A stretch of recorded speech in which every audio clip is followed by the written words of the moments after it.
Bruce Hendry did everything right. He was 68 years old, retired 2 years earlier after 35 years driving trucks for a logistics company in Geelong. He sold the family home, downsized into a smaller unit closer to his daughter, and thought his biggest decision left in life was what to plant in the new garden. Then, one Tuesday morning, 2 men in uniforms knocked on his door. They were not there to read the meter. They were there to clamp his car. Bruce had no idea what they were talking about. He had never received a fine. He had never ignored a letter. As far as he knew, his record was completely clean. But it turned out the notice had been sent 5 months earlier, to his old address, the one he had sold when he downsized. And under Victorian law, that did not matter. If you are watching this in Australia right now, especially if you are over 50, retired, or thinking about retirement, I need you to stay with me for the next few minutes, because what happened to Bruce is not rare. It is becoming the new normal under rules most people have never even heard of. And by the end of this video, you will know exactly how to make sure it never happens to you. This is RetireScope AU, and today we are breaking down one of the harshest and least talked about changes hitting Victorian drivers and fine recipients in 2026. It is called the 7-day assumed delivery rule, and it is quietly catching out thousands of ordinary Australians who did absolutely nothing wrong except move house. Here is how it works. Under VicRoads and Fines Victoria rules, once a notice is issued and posted to the address on file, the law assumes you received it exactly 7 days later. It does not matter if you moved. It does not matter if the mail was lost.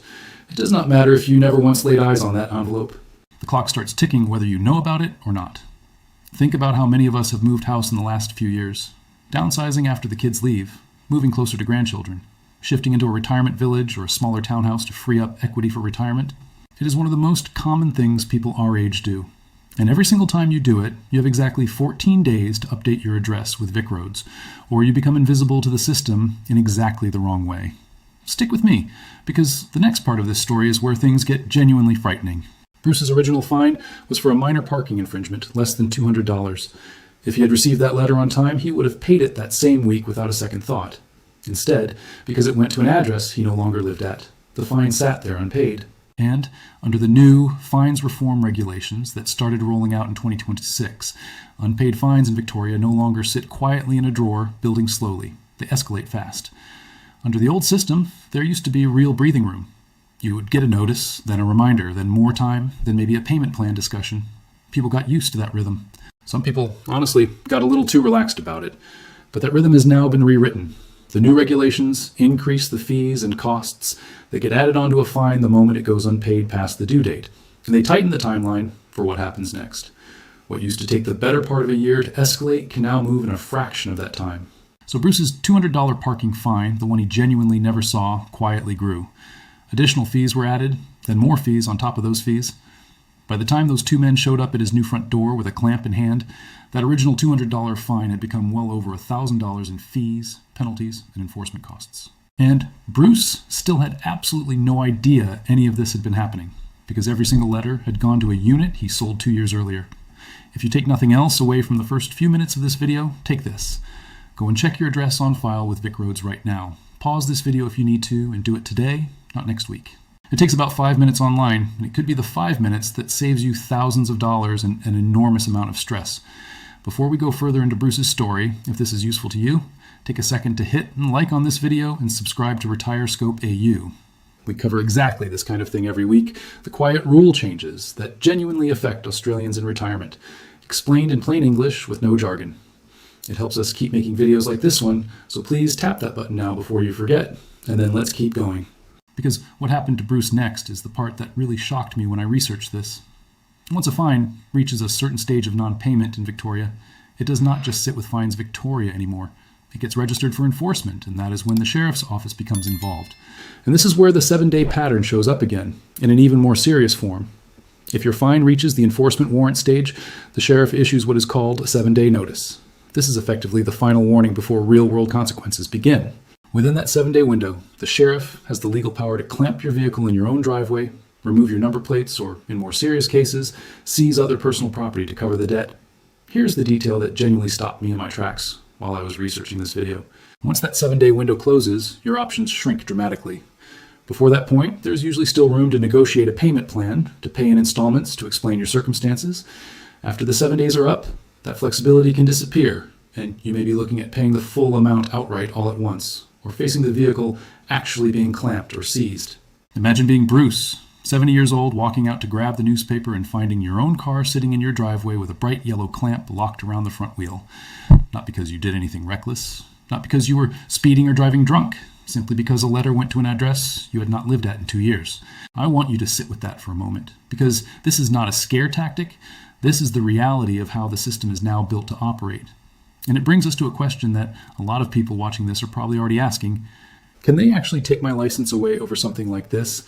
The answer, unfortunately, is yes. And this is the part of Victoria's fine system that surprises even people who consider themselves fairly switched on.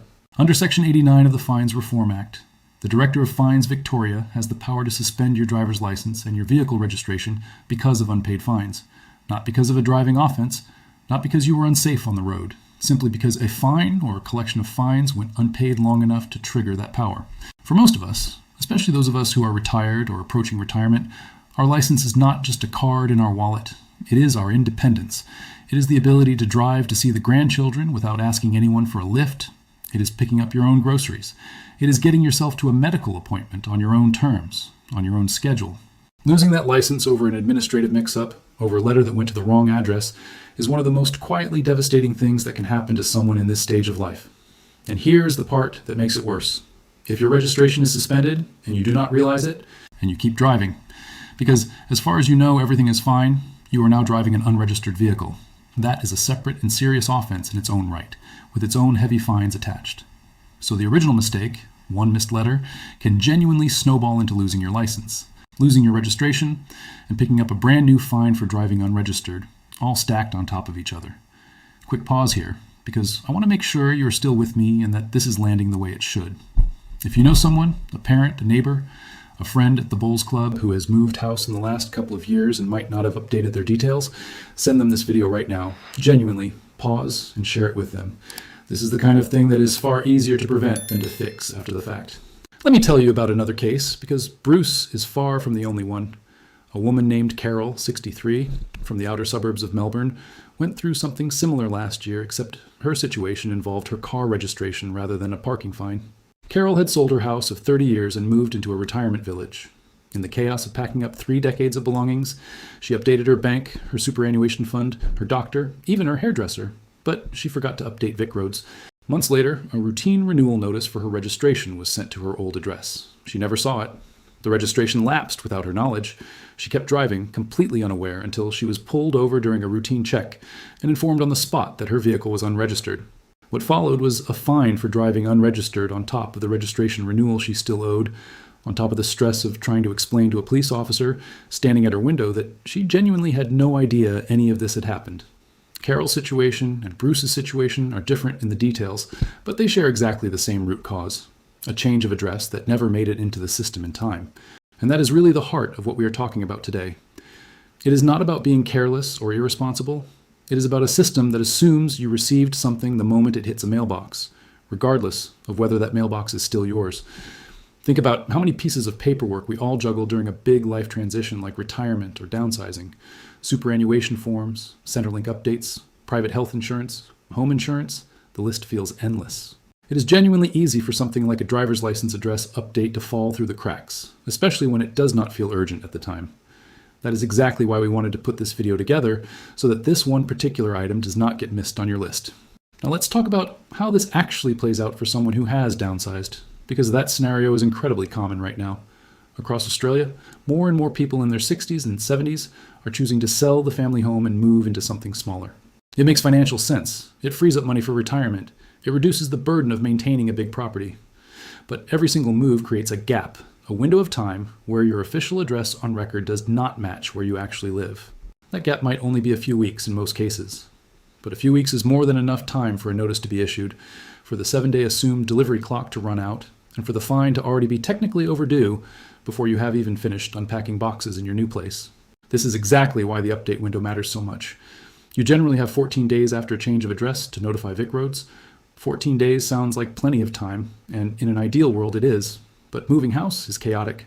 There are removal lists to organize, utilities to transfer, mail redirection to set up with Australia Post, family to help settle in. Updating your driver's license address can easily slip down the list, especially if you assume, like most people do, that it is not urgent. The system, unfortunately, does not care whether it was urgent to you. It simply starts the 7-day clock the moment a notice is posted to whatever address is on file, urgent or not. So let's talk solutions, because I promised you at the start of this video that you would walk away knowing exactly what to do, and I meant it. The first and most important thing is what I mentioned earlier. Log into the VicRoads website today and confirm your current address is correct. If you have moved in the last 2 or 3 years and you are even slightly unsure whether you updated it, check now rather than assuming. The second thing is to set up mail redirection with Australia Post whenever you move, and to keep it active for at least 12 months, ideally longer. This creates a safety net so that even if a notice is sent to an old address before you get around to updating it, there is still a reasonable chance it reaches you. The third thing, and this one surprises people, is to consider registering for electronic notices where the option exists. Digital notices through my VicRoads or similar portals can arrive instantly rather than depending on physical mail reaching a specific street address. For a lot of retirees, this feels unfamiliar at first, but it can genuinely close the gap that catches so many people out. The fourth thing is simply this. If you ever receive any letter, any notice, any piece of correspondence from Fines Victoria or VicRoads, even if you believe it must be a mistake, do not put it in a drawer and deal with it later. Open it immediately. Read it properly. If something does not make sense, call and ask questions the same day. The version of this story that ends well is always the one where someone acted within the first week, not the one where a letter sat unopened for months. And if you are ever unsure whether you actually owe something or whether a fine was fairly issued, you do have the right to seek a review or dispute a fine through the proper channels. There are also financial hardship and community legal support options available if a fine has genuinely spiraled beyond what you can reasonably manage. You are not without options here, but every single one of those options works best the earlier you act. Bruce's story, thankfully, had a better ending than it could have. Once he understood what had happened, he contacted Fines Victoria directly, explained the change of address, and worked out a payment arrangement rather than losing his car outright that day. It cost him money he did not expect to spend, and more stress than any retiree should have to deal with over a $200 parking fine. But it did not end with his license gone for good, mainly because he acted immediately once he realized what was going on, instead of letting it sit for another week. Not everyone is that fortunate. Some people do not find out until the day the clamp is already on the wheel, or until a letter arrives saying their license has already been suspended. That is the entire point of this video. We would rather you hear this from us calmly, with time to act, than have you learn it the hard way, standing in your driveway looking at a yellow clamp on your own car. Before you go, I want to ask you something. If you have ever been caught out by a letter that went to the wrong address, whether it was about a fine, a bill, or anything else, tell us about it in the comments below. Your experience genuinely helps other people watching this video understand that they are not alone, and it helps us know what to cover next here on RetireScope AU. If this video was useful to you, please take a moment to like it, share it with someone who has recently moved house, and subscribe if you have not already. We put out videos like this every single week, covering the rule changes that quietly affect Australians in retirement. The ones that rarely make the front page of the news, but can genuinely change your financial situation or your independence overnight. Check your address today. Do not wait until a knock on the door tells you it is already too late. We will see you in the next video.